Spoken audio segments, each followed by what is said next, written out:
Hi, welcome to our first 2025 Ask the Mayor. If you missed this live, we will always repost on our Facebook and also on our YouTube page. So let's go ahead and get started. And happy Valentine's Day. Happy Valentine's Day indeed. All right, so our first question is, why doesn't the city of West Fork stop the shooting at the quarry, which goes on late into the night? So this is a good question.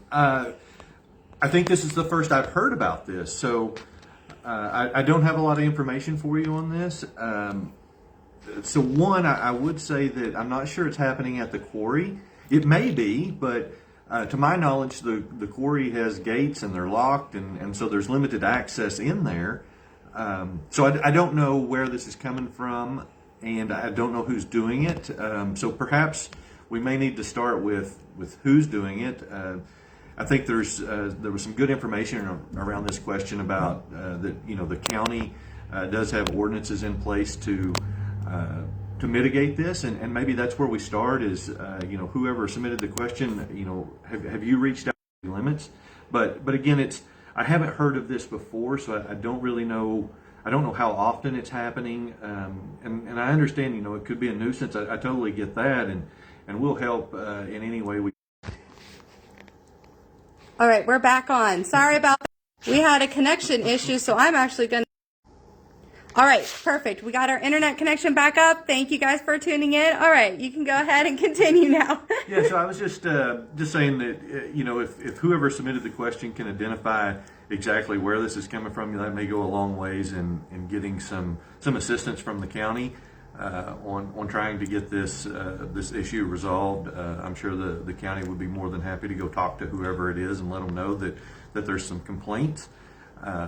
But as of right now, I'm not sure that the city can do a whole lot about it with limited information. I'll talk to the police officers and see if we've had any more reported complaints or if maybe they know who's doing it. But this was kind of a first for me.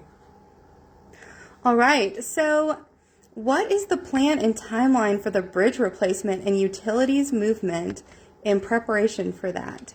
So the timeline for the utilities movement has it's a little bit faster than what we thought, or what we anticipated. So the bridge is supposed to go out for bid mid to late 2026, but they are wanting all of the utilities moved out of the easements prior to the bid going out for this project. So within the next year, you're going to see a lot of activity down there along the bridge with these utilities being moved, and we're talking water, sewer, electricity, gas. So it's phone lines are going to have to be moved. So it's going to be a major project.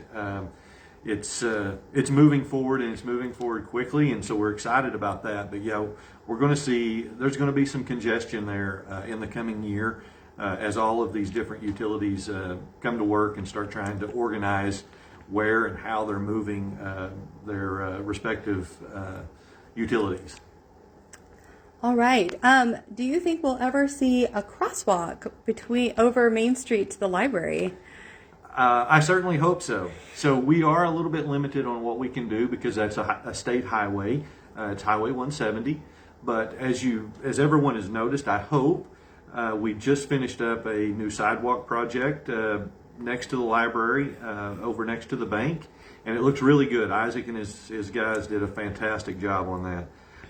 As I was here talking to Marie earlier, I was looking out the window, and we really need to do some widening on Garfield. That trying to pull out at Garfield and turn onto 170 or Main Street is difficult, but yeah, I think that would be a great spot for a crosswalk getting from the sidewalk over to the library, and I'm hopeful that once this bridge project kind of completes, West Fork's going to have more control over Highway 170 or Main Street as it comes through town. And I think that'll give us a little bit more authority to do things like crosswalks and some widening there at Garfield and things like that. So yes, 100% agree we need one. I see it as an issue, and we will start working toward that end. All right, awesome. Okay, so we have a question that's like a little bit different and a little more library slash community oriented here. Would you be willing to do a financial literacy or planning series for the community and have a class for different age brackets? For example, a class for elementary school kids, learning about money, teenage-based class and curriculum, a class for young adults, or a midlife session, retirement, end-of-life planning, or maybe even a class for parents. So that sounds like a lot of fun, yes, I'd be very interested in doing so. Maybe more summer, fall related. Let me get out of tax season, but that is something that yes, I'm passionate about that type of learning, and so I would love to put on some classes like that. I've done so in the past. I've actually taught some financial planning courses at a local university for a couple semesters, so I enjoy that type of work. I enjoy doing those types of things. So yeah, I don't know how we would structure that. Would that be, would we video those? Would we bring people in live? I think the sky's the limit there, but definitely looking forward to putting something like that together. I'll start working on the material, and then we'll decide how we're going to do it. But yeah, I think it'll be fun. All right, awesome. Well, thank you for answering the questions. We'll have the next date available when you watch this video. So have a wonderful day and happy Valentine's Day. And submit those questions. And submit those questions.